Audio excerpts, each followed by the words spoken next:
The story begins by showing a teenage boy named Kino talking to his motorbike named Hermes about his reasons for traveling around the world. Kino goes on an adventure because he wants to explore the outside world and recognize various human characters worldwide. He will continue to travel until he finds his identity and answers all his questions. The next day, Kino rode Hermes to their next destination.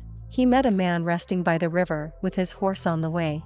After Kino approached him, that man told him that the city he was about to pass through was dangerous because the law does not prohibit murder in that country.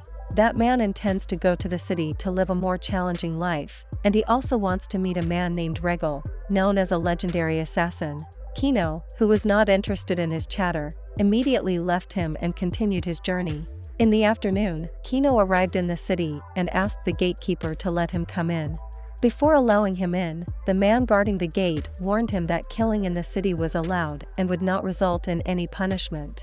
After he entered the city, Kino looked surprised because the city looked peaceful with the residents who were very friendly and open. Their buildings and houses were not fenced with iron, and very few security guards were there. Even after he arrived at the inn, he still couldn't believe that a city that legalized killing could have such a peaceful and serene life. After a long journey, Kino decided to rest, so he had enough energy to continue the journey. Every time he wants to sleep, he always holds a weapon in his hand as a form of vigilance for any threats that might attack him. In addition to the habit of holding a gun while sleeping, he also has a rule that he applies to himself, which is not to stay in a city for more than 3 days. The next morning, he did the same routine when he got up to train his hand speed to pick up his weapon and pull the trigger. In the afternoon, Kino went around the city to see the atmosphere of the city and bought some food to stock up for the rest of the trip. While buying bread at a shop, he realizes that everyone in the city always equips themselves with a weapon to protect themselves. Even an old granny who looked frail had a gun in her bag. Not long after, an old man approached Kino and invited him to drink tea together while talking. After learning that Kino was a traveler who only stopped briefly in the city, he then invited Kino to stay longer in the city. However, Kino refused his invitation because he wanted to continue to travel and explore new places.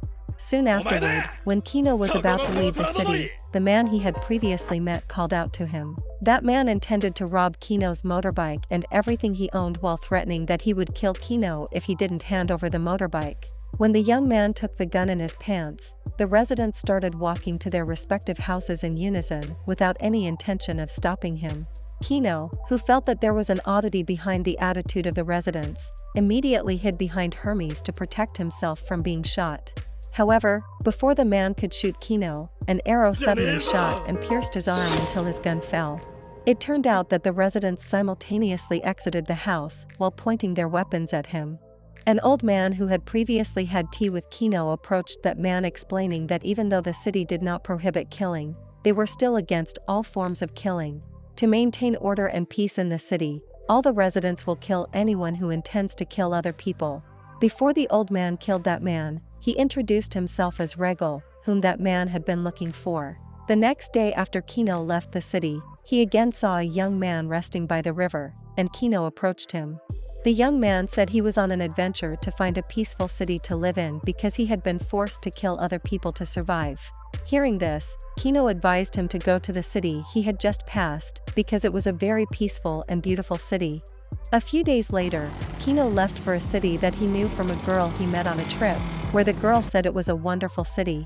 But when he arrived in the city, he was instead forced by the gate guards to participate in an arena fight in the city. The guard says whoever wins the arena battle will be awarded citizenship and the right to create a new rule in the city. Originally, Kino had intended to kill all the gatekeepers and leave the city.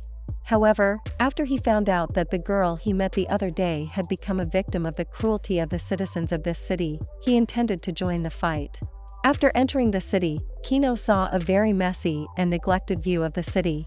Chaos in the city began to happen since the new king, who was very cruel, came to lead the city and created many new regulations for personal gain. After he arrived at the arena, Kino had to face the enemy of a powerful, burly man. Fortunately, he could easily defeat the burly man and all the enemies in the next round. Actually, Kino never killed his opponents in the arena and only made them unconscious or surrendered. That night, before the final match, he secretly prepared several bullets filled with liquid gunpowder for explosive power and high speed.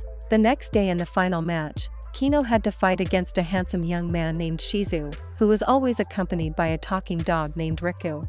In this battle, Kino had a little trouble defeating Shizu because he had good sword skills, making him could block all the bullets from Kino. Fortunately, Kino overcame this with his spare weapon and pointed it at Shizu. But instead of shooting him, Kino told him to lower his head so that Kino could shoot the bullet at the king's head. After successfully killing the king and defeating Shizu, Kino announced that he had created a new rule. He ordered the entire population to fight each other to the death, and whoever won the battle would become the next king. As a result, all the residents in the arena started attacking each other, and chaos started everywhere.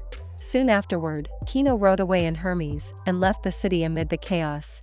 When he vented his anger by throwing stones at a river, Shizu and Riku approached him and thanked him for killing the king in his city. On another day, Kino visited a giant movable tube-shaped city.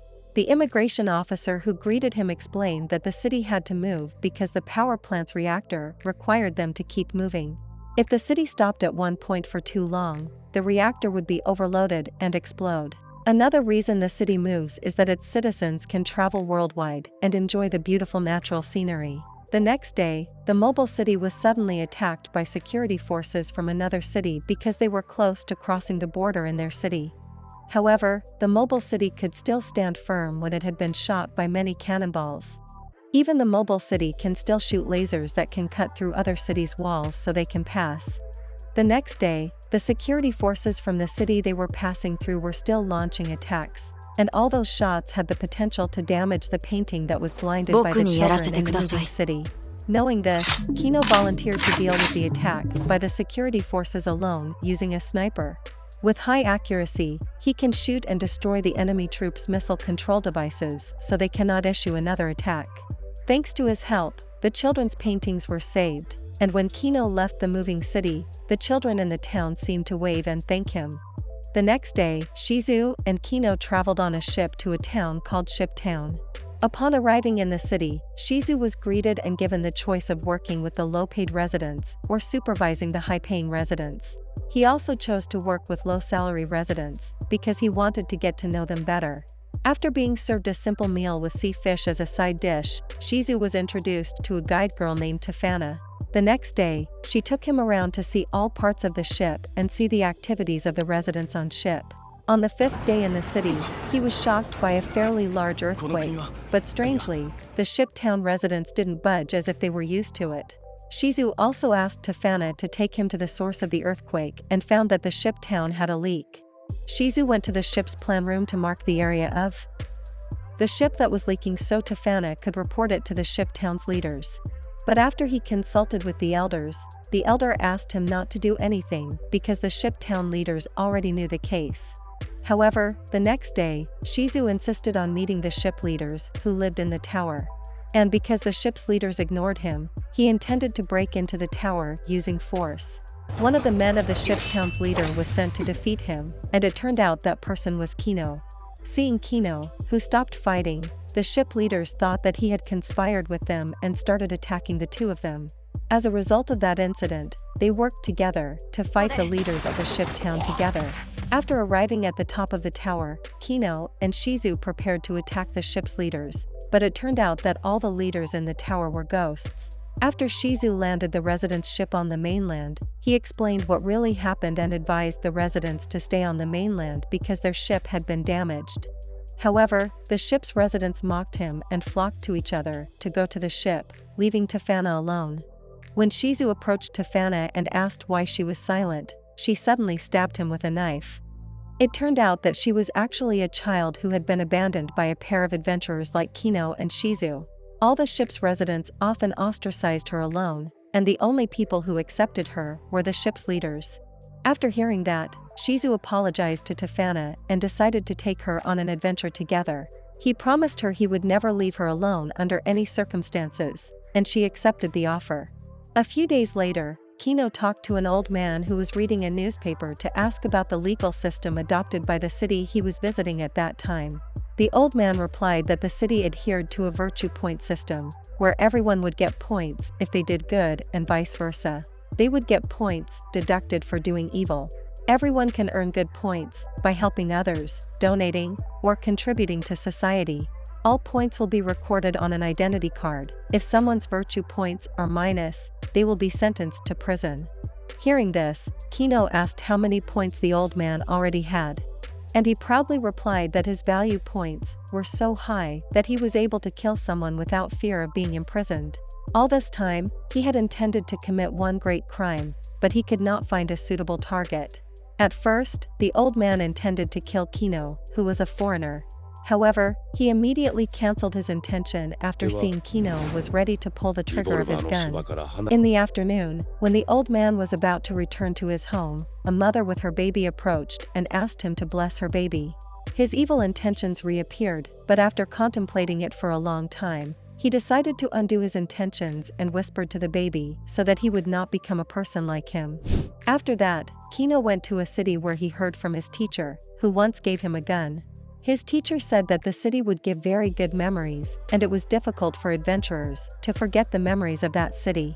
Kino, who felt interested in visiting the city, immediately rushed there to see what a beautiful city was like. A few days later, Kino left the city without being able to remember what he had experienced there. Hermes then explained that when he entered the city, Kino had agreed to an order to erase all of his memories when he was there using some kind of drug. After that, when Kino opened the envelope given by the gatekeeper, he saw a picture when he was gathering with the townspeople and was sure that he had had a very beautiful day. The next day, Kino went to a town rumored to be less friendly to newcomers. Some people say that they close shop when travelers want to buy something to mention that the entrance fee to the city is quite expensive. However, he was increasingly interested in knowing what the city was like and finding out if it was really bad or just a rumor. When Kino arrived in front of the city gates, the guards asked him how long he would stay in the city. He replied that he would stay in the city for 2 days, and the guards seemed happy to hear that answer, so they immediately invited him to come in. After the city gates were opened, Kino was greeted by all the townspeople with a very friendly and warm smile. He asked where he could get a cheap place to stay in the city, and a little girl named Sakura offered him a cheap hotel managed by her parents. Hearing the offer, Kino immediately agreed and asked to be escorted to the hotel.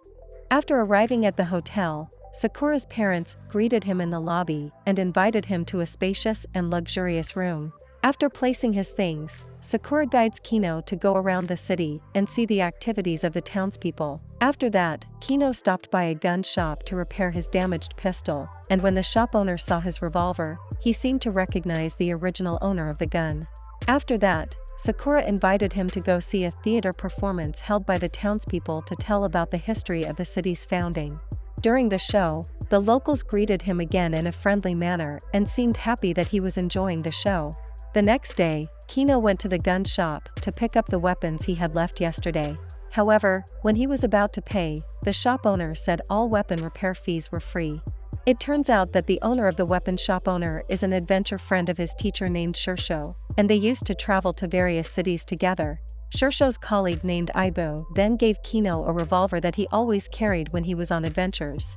Aibo realized he had no chance to travel and used the weapon, considering his old age and weakening physicality. Therefore, he decided to give the weapon to Kino so that he could use the weapon well, and Kino happily accepted the gift. That night, when Kino told Sakura about his adventure story, Sakura looked enthusiastic and interested in his story. But when her parents approached her and said she could go with Kino for an adventure, Sakura turned down the offer. With a smile, she said that she wanted to be with her parents and continue her parents' business. Turned out, Sakura secretly had other reasons that made her decide to stay in the city.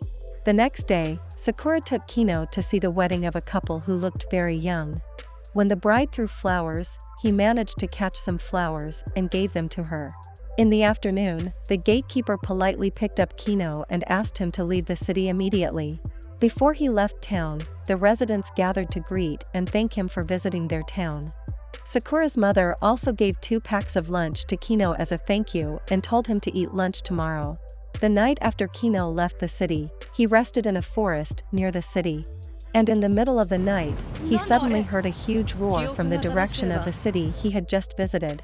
It turned out that there had been a volcanic eruption whose magma instantly hit the entire city and killed all its residents. Seeing all of that from the top of the hill, Kino could only remain silent and couldn't do much to help them. The next morning, Kino opened the lunchbox previously given by Sakura's mother, and in the bag, he found a letter from all the city residents.